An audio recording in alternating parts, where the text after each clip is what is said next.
Maayong buntag mga kaisla. Dito tayo sa part 2 ng Cebu trip natin. Ito nga pala yung pinuntahan namin dito, ang Magellan's Cross. Nandito lang yan sa Plaza Sugbo.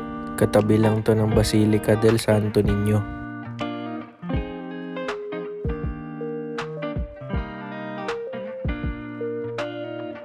Pagkatapos namin sa Magellan's Cross, nagpunta na kami dito sa Basilica del Santo Niño.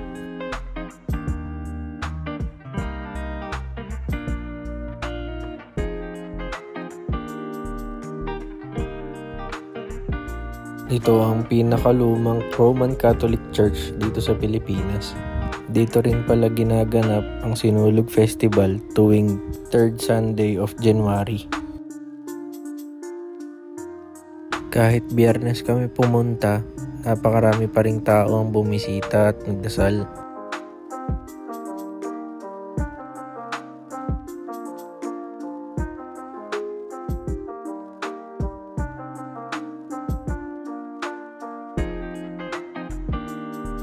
Sa aming pag-iikot sa loob ng simbahan, nakita namin itong fountain area.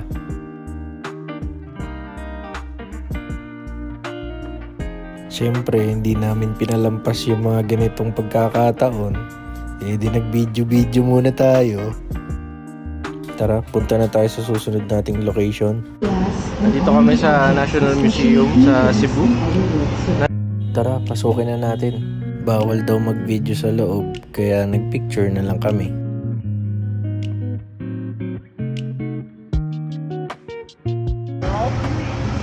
Kakalabas lang namin dito sa National Museum ng Cebu.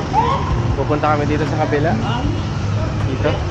Para tignan daw yung ano bang mga naka-display dito. Hindi ko alam eh. Tapos yung isa yung fort. Yun nandun. Nandun yung fort. Pupuntahan din namin yun. Tapos lalagay natin dito sa video natin kung anong meron dun. Alright. Pizza. Pasok na kami dito sa Fort San Pedro. Fort of San Pedro. Alright. Island life pa rin. Yeah. Ang Fort San Pedro o Fuerte de San Pedro ay ginawa ng mga Espanyol sa ilalim ng pamumuno ni Miguel Lopez de Legazpi, ang unang gobernador ng Kapitan General ng Pilipinas. Lakad-lakad muna tayo ng konti para mapakita namin kung anong meron dito. Cebu! Punta na tayo sa susunod nating destination. Kabababa lang namin ng sasakyan. Nandito na kami sa Temple of Leia. Yeah! Daming tao, di ba? Solid. Ganda ng view, ba't sa view kami papunta? Hindi kami doon pupunta, ba't dito kami sa view? What a nice view. Kitang-kita yung ano dito ng Cebu. Mga view ng Cebu dito. Alright. Yes. Nice oh. Ninong Slater, saan ka ba dito? Pautang mo na. Kilala kong kaliskis mo, oy. Siyempre, bago tayo pumasok, video muna tayo sa labas.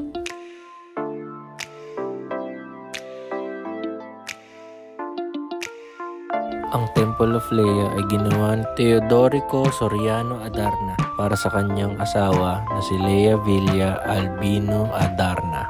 Pag tumama tayo sa loto, papagawan din natin ito si Mrs. para wala nang pipigil sa pagra-ride natin. Mindset ba? Mindset.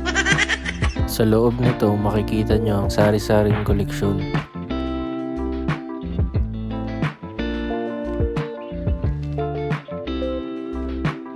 Meron ditong kwarto na punong-puno ng mga jars.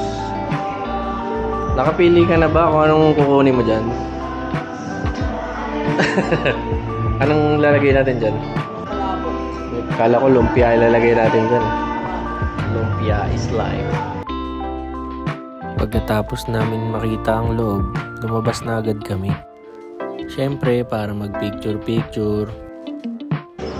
O yun, nandito tayo sa Temple of Leia. Kasama natin si Kuya. Siya nagdala sa atin dito. Pagka napunta kayo dito sa Cebu, siya ang hanapin mo. Lalagay natin sa sa comments kung saan natin siya makikita. Pagpunta niyo, abangan niyo. Abangan ko kayo dito sa Cebu. Yan, kompleto yung yung package dito. So hanapin niyo lang siya, tapos yun, usap-usap na lang kayo sa price. Alright, pagbaba niyo lang ng konti dito sa Temple of Leia, meron agad ditong kainan. Dito na kami dinala ni Kuya Ronel. Dito sa may mga view din. So mukhang okay dito sa gabi kasi kitang-kita mo yung view. Pero okay din naman sa umaga. Teka, hanap lang kami muna ng pwesto. Dito na lang siguro. So dito na kami magtatanghalian. Tapos tuloy namin yung tour. Pakita namin sa inyo kung saan yung mga susunod na location. Yan.